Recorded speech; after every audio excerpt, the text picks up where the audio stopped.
la la la la la la la la la Allah kawo mu kashi wannan bakin mu ne tun daga Sudan. Kana jin Hausa ma dai? A Hausa sosai. Ai kuma har Allah in ba na ji Hausa zan gane me kake fada. Balaraban Sudan ne kuma kashi Najeriya. Ila luwabi mishkila. Ma fi mushkila ya uba har Allah. Masha Allah. Masha Allah. Alhamdulillah. Wannan tun da ya zo dai muka ce to mu sai mun gwangwaje shi dan daga Masar ne ko? Daga dai yanzu daga Sudan. Daga Sudan. Kuma ga cikin yanzu kuma za ka ce za ka wuce ina ne Gaza din nan ko?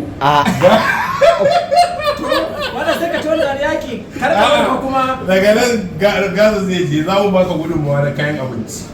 To Idan ka je da Allah a bada a ba wa mutanen mu sosai musamman musulman nan ko in dai kaga musulmi ne ko ka bashi. to ni da na zo na saya waya wajen kusan miliyan 1 in doki taimako in baka mana ka je kai ka kai musu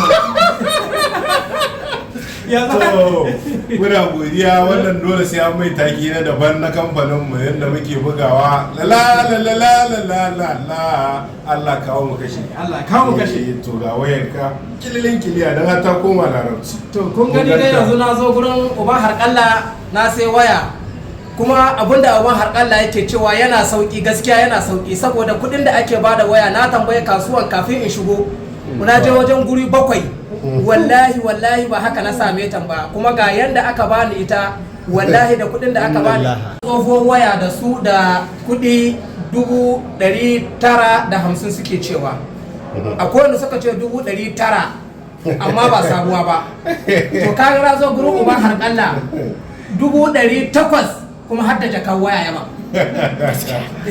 kuma aka karrama ka ga